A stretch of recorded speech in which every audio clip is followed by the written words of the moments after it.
Hello everyone, welcome back to our system with Anushka YouTube channel. तो जैसे कि मैं आपको पिछली वीडियो में मैंने फर्स्ट मॉड्यूल टाइप के बारे में बताया है। रिएक्टिव टाइप मॉड्यूल में हम क्या क्या चीज़ें इम्प्लीमेंट करते हैं और क्या क्या चीज़ें हम इम्प्लीमेंट कर सकते हैं, उसके बारे में हमने बताया है। अब सेकेंड टाइप ऑफ मॉड्यूल हमारे पास जो है वो ब्लैंक टाइप मॉड्यूल है। तो चलिए लेट्स सी, हम स्टार्ट करते हैं ब्लैंक टाइप मॉड्यूल के बारे में। तो ब्लैंक टाइप मॉड्यूल का हम यहाँ पे नेमिंग कन्वेंशन कर देते हैं, सीएस दे देते हैं। सीएस मतलब जिसमें हम डेटाबेस का पूरा पार्ट रखेंगे, वो मॉड्यूल टाइप। अब हम यहाँ ब्लैंक सेलेक्ट कर लेते हैं और क्रिएट मॉड्यूल कर देते हैं। तो यहाँ से आप एक ब्लैंक टाइप का मॉड्यूल क्रिएट हो जाएगा आपका। Module blank type module create हो गया और ये है जो कि सीएस नाम से है। और ब्लैंक टाइप मॉड्यूल में आप देख रहे हैं, इसमें भी हमारे पास 4 टैब है। डेटाबेस डेटा का है, लॉजिक का है, इंटरफेस का है, प्रोसेस का है।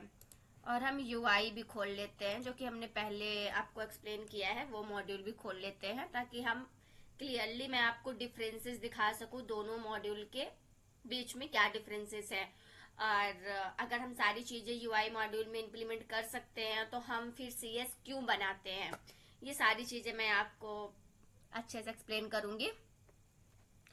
तो ये हमारा सीएस मॉड्यूल है, ये हमारा यूआई मॉड्यूल है। जैसे कि आप दोनों में देख पा रहे होंगे, इसमें भी डेटा टैब है, लॉजिक है, इंटरफेस है, प्रोसेस है। सेम सीएस टाइप जो मैंने मॉड्यूल बनाया है उसमें भी एक डेटाबेस टैब है, दूसरा लॉजिक है, तीसरा इंटरफेस और चौथा प्रोसेस है। अब मैं आपको आप देखिएगा यूआई टाइप मॉड्यूल में। सबसे पहले मैं आपको बता देती हूँ कि ब्लैंक टाइप मॉड्यूल हम क्यों बनाते हैं।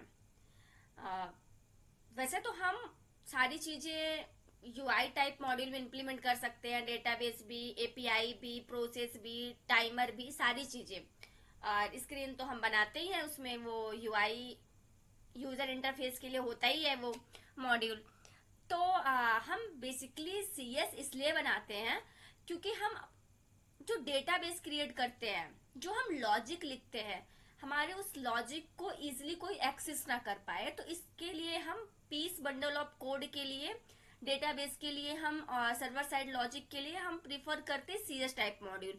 कि हम सीएस टाइप मॉड्यूल में पूरा अपना डेटाबेस का कलेक्शन रखेंगे और रिएक्टिव टाइप मॉड्यूल में हम वही चीजें रखेंगे जो हमारे लिए यूजर इंटरफेस के लिए जरूरी है, जिससे यूजर डायरेक्ट इंटरेक्ट कर सके। वो चीजें हम रिएक्टिव टाइप ऑफ मॉड्यूल में रखेंगे।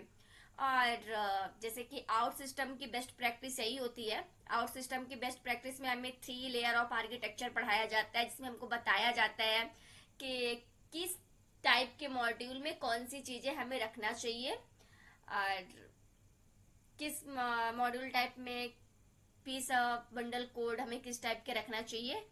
और इससे हमें इजी टू यूज होता है, काफी इजी टू यूज होता है।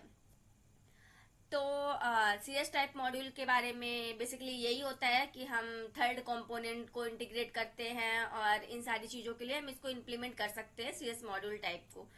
जैसे कि मैंने आपको रिएक्टिव टाइप में बताया है कि यहाँ से हम डेटाबेस क्रिएट कर सकते हैं, तो सेम हम इसमें भी डेटाबेस यहाँ से क्रिएट कर सकते हैं। स्ट्रक्चर, क्लाइंट वेरिएबल, ये सारी चीजें हम यहाँ से बना सकते हैं। मैं आपको स्ट्रक्चर, क्लाइंट, साइड प्रॉपर्टी, सारी चीजें अच्छे से एक्सप्लेन करूंगी। अभी एक्चुअली मैं आपको इंट्रोड्यूस कराना चाह रही हूँ जो ये मॉड्यूल्स टाइप्स होते हैं। एक एप्लीकेशन जो बनती है वो मॉड्यूल्स टाइप से मिलके बनती है।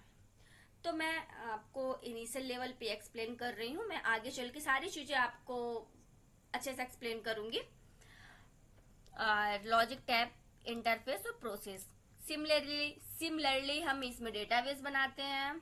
लॉजिक टैब में हम अपना server side logic, client side logic ये लिखते हैं। एपीआई इंटीग्रेट कर सकते हैं, soap API, rest API, expose, consume ये करवा सकते हैं। रोल्स हमारे पास होते हैं, ये सारी चीजें होती हैं। और इंटरफेस सबसे मोस्ट डिफरेंट जो है दोनों मॉड्यूल टाइप के बीच में, सीएस और रिएक्टिव। तो सीएस और रिएक्टिव टाइप के मॉड्यूल में जैसे कि मैंने आपको बताया कि दोनों में ही 4 टैब्स दिए हुए हैं, दोनों में ही हम वो सारी चीजें कर सकते हैं। बेसिकली हम यूआई टाइप मॉड्यूल में सारा इम्प्लीमेंटेशन कर सकते हैं और जो CS मॉड्यूल में है, जो UI मॉड्यूल में पूरा इम्प्लीमेंटेशन कर सकते हैं, वो हम CS में नहीं कर सकते हैं। जैसे कि आप देख पा रहे होंगे कि डेटा टैब में तो सिमिलरली वही है, लॉजिक टैब में भी, पर इंटरफेस में जैसे ही आप आएंगे ना, तो ये हम CS मॉड्यूल टाइप में है। इसमें आपको UI flow, image, theme, script, ये सारी चीजें ब्लैंक है। यहाँ पे आप फ्लो में जाके यहाँ से फ्लो ऐड कर सकते हैं, यहाँ से इमेज आप ऐड कर सकते हैं, थीम्स, स्क्रिप्ट, बट आपको बाय डिफॉल्ट कुछ स्क्रीन्स और कुछ इमेज, थीम ये नहीं मिली है। जबकि हम जैसे ही रिएक्टिव टाइप मॉड्यूल बनाते हैं, तो हमें रिएक्टिव टाइप मॉड्यूल में बाय डिफॉल्ट आवर सिस्टम हमें सबसे पहले तो हमें our system reactive type module में ये मैंने जैसे आपको बताया, डिफॉल्ट थीम, डिफॉल्ट इमेज, जो कि आप देख पा रहे हैं, आवर सिस्टम द्वारा आपको जैसे ही आप रिएक्टिव टाइप मॉड्यूल सेलेक्ट करते हैं, तो उसके साथ ही ये चीजें आपको मिलती हैं इस मॉड्यूल टाइप में। और लेआउट्स भी मिलते हैं कुछ कॉमन, और लॉगिन पेज तो हमें मिलता ही है, आवर सिस्टम का डिफॉल्ट लॉगिन पेज आपको मिलेगा रिएक्टिव टाइप मॉड्यूल में। तो ये है लॉगिन, तो ये आपको रिएक्टिव टाइप के मॉड्यूल में मिलती है। आप बिल्कुल यहीं पे जाके टैब में चेक कर सकते हैं। CS टाइप मॉड्यूल में आपको ऐसा कुछ भी नहीं मिलेगा, बिल्कुल ब्लैंक मिलेगा ये मॉड्यूल टाइप। तो आप आपको थोड़ा सा ये समझने में इजी होगा कि हम जो CS टाइप मॉड्यूल लेते हैं, बेसिकली हम डेटाबेस के लिए लेते हैं। सर्वर साइड, सर्वर एक्शन, इन सारी चीजों को अगर हम इस मॉड्यूल में बनाएं तो हमें इजी टू यूज होगा, एंड हम आवर सिस्टम की बेस्ट प्रैक्टिस को भी फॉलो करेंगे।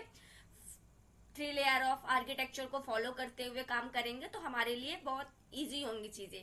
इसलिए हम CS मॉड्यूल में जो है वो डेटाबेस का काम करते हैं, और रिएक्टिव टाइप मॉड्यूल में हम यूजर इंटरफेस वाली चीजें रखते हैं, जिससे यूजर को हम इंटरेक्ट करवाते हैं। इससे हमारा ये होता है कि हमारे कोड को इजीली कोई एक्सेस नहीं कर पाएगा, इसलिए हम डिफरेंट टाइप ऑफ मॉड्यूल्स में हम अपने कोड्स को डिवाइड कर देते हैं। तो मैंने आपको बेसिक डिफरेंस समझा दिया है, दोनों मॉड्यूल टाइप्स के बीच में क्या बेसिक डिफरेंस होता है, और क्यों हम UI सेलेक्ट करते हैं और क्यों हम CS मॉड्यूल सेलेक्ट करते हैं। So thank you so much, I hope so ये मेरी वीडियो आप सबके लिए मोर हेल्पफुल हो।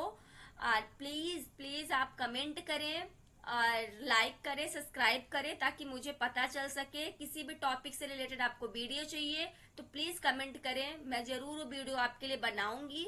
और ये सीरीज तो मैं कंटिन्यू कर ही रही हूँ। मैं इस सीरीज में सारी चीजें आपको बहुत अच्छे से एक्सप्लेन करने की कोशिश करूंगी। और मेरा भी ये इनिशियल लेवल है, तो थोड़ा सा चीजें इधर उधर हो रही हैं, उसके लिए सॉरी। एंड प्लीज आप हमें कमेंट करें और सब्सक्राइब करें और लाइक करें। Thank you so much.